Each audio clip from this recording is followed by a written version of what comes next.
ഈ D C സികളിൽ വളരെ vibrant ആയിട്ടുള്ള എനിക്കിഷ്ടപ്പെട്ട 2 ഡി സി സികളിൽ ഒന്ന് കോഴിക്കോട് ഡി സി സിയാണ്. പ്രവീൺ കുമാർ നല്ല സംഘാടകനാണ്.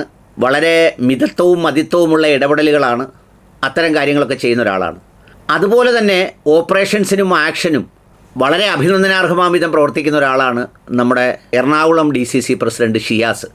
ചില കാര്യത്തിലൊക്കെ എനിക്ക് അഭിപ്രായ വ്യത്യാസം അദ്ദേഹത്തോട് തോന്നി, പക്ഷേ പിന്നെ അദ്ദേഹം അത് മനസ്സിലാക്കിയിട്ടുണ്ടാവുമെന്ന് വിചാരിക്കുന്നു. അതിലൊന്ന്, ഈ അഡ്വക്കേറ്റ് ജയശങ്കറിനെ വളരെ അൺഡ്യൂ പ്രൊട്ടക്ഷൻ നൽകി ഈ മാനുഷികമായ സംഗതിയിലൊക്കെ വളരെ പെട്ടെന്ന് അൻവറിനോട് പ്രതികരിച്ചുവെങ്കിലും ആ നൽകിയ പ്രൊട്ടക്ഷനും പിന്തുണയും കോൺഗ്രസിൻ്റെ ആ സംഗതിയൊന്നും ജയശങ്കറൊന്നും ഓർത്തിരുന്നുമില്ല. ഇപ്പോൾ അദ്ദേഹത്തിൻ്റെ മുഴുവൻ പരാക്രമവും കോൺഗ്രസിൻ്റെ മേലാണ് എന്നതാണ് ഒരു സ്ഥിതിവിശേഷം. അങ്ങനെയൊക്കെ ചില സന്ദർഭങ്ങൾ ഒഴിച്ചാൽ ഈ കാര്യങ്ങൾ ഒരു സെൻസ് ചെയ്ത് ചെയ്യുന്നതിൽ വളരെ മിടുക്കനാണ് ഷിയാസ് എന്ന് എനിക്ക് പലപ്പോഴും തോന്നിയിട്ടുണ്ട്. അതിലൊരു ചെറിയ ഉദാഹരണം ഞാൻ പറയട്ടെ. വേറൊന്നുമല്ല, രാഹുൽ ഗാന്ധി വന്ന ആ ചടങ്ങ് സംഘടിപ്പിച്ചപ്പോൾ വന്ദേമാതരം ചെല്ലാൻ പുറത്തുനിന്ന് കുട്ടികളെ കൊണ്ടുവന്ന നീക്കമുണ്ടല്ലോ, അതൊരു കിടിലൻ നീക്കമായിരുന്നു. കാരണം ഇപ്പോൾ കുറേ നാളുകളായി ജനഗണമനയും വന്ദേമാതരവും ഒക്കെ ഈ ചാനലുകളുടെ സ്കാനിലാണ്.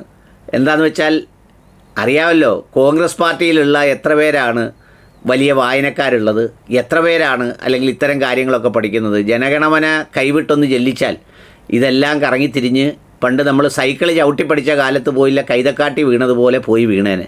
ഏതായാലും ഷിയാസിൻ്റെ അത്തരം ഒരു ഓപ്പറേഷൻ, അല്ലെങ്കിൽ അത് ആരാണോ ചെയ്തത്, അതെനിക്ക് ഒത്തിരി ഇഷ്ടപ്പെട്ടു. ഇപ്പം ഞാനത് പറയാനല്ല വന്നത്.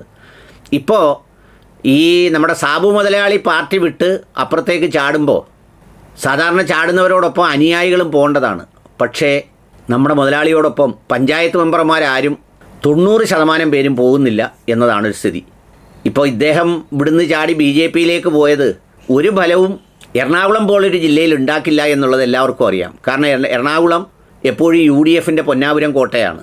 പിന്നെ ചില സന്ദർഭങ്ങളിൽ MLA-മാരൊക്കെ തിരിഞ്ഞും മറിഞ്ഞുമൊക്കെ വന്നിട്ടുണ്ടെങ്കിലും പാർട്ടിക്ക് അടിത്തറയുള്ള ജില്ലകളിലൊന്നാണ്. അവിടുത്തെ ഞാൻ നേരത്തെ പറഞ്ഞ പോലെ DCC നേതൃത്വം ഇപ്പോൾ വളരെ ചടുലമാണ്. അപ്പോൾ അവിടെ ഇപ്പം നടക്കുന്നത് പുത്തൃക്ക പഞ്ചായത്തായാലും അതുപോലെ കുന്നത്തുനാടായാലും പിന്നെ ചില സ്ഥലങ്ങളിലൊക്കെ ഈ 2020 സീറ്റ് കിട്ടിയ ഇടങ്ങളിലൊക്കെ അവിടുത്തെ മെമ്പർമാരെല്ലാവരും അവർക്കിടയിൽ ഒരു പരസ്പര ആശയവിനിമയം നടത്തി വരുന്ന മണിക്കൂറുകളിൽ പത്രസമ്മേളനം നടത്തി മുൻ മെമ്പർമാരും അത്തരം ആളുകളുമൊക്കെ ഭൂരിപക്ഷം പേരും കോൺഗ്രസിൽ ചേരുമെന്നും ബാക്കിയുള്ളവർ മറ്റു പാർട്ടികളിലേക്ക് പോകുമെന്നുമൊക്കെയാണ് ഏറ്റവും ഒടുവിലത്തെ അറിയിപ്പ്. സത്യത്തിൽ ഈ ആളിനെ കണ്ടുകൊണ്ടാണ് മുതലാളിയെ എടുത്തതെങ്കിൽ ഇപ്പോൾ എടുത്ത് മുകളിലേക്ക് പൊക്കിക്കഴിയുമ്പോൾ ഈ അരിയും പഞ്ചാരയും കൊടുത്തവരാരും മുതലാളിയുടെ കൂടെ കാണത്തില്ല എന്നതാണൊരു സ്ഥിതിവിശേഷം. മുതലാളി രാഷ്ട്രീയക്കാരനല്ലല്ലോ. മുതലാളി ഈ പറഞ്ഞതുപോലെ ഒരു കച്ചവടക്കാരനും ബഹളക്കാരനും ആയതുകൊണ്ട് ബിസിനസ് സംഗതികളോ അല്ലെങ്കിൽ അത്തരം കാര്യങ്ങളോ ഒക്കെ സാധ്യമാകും.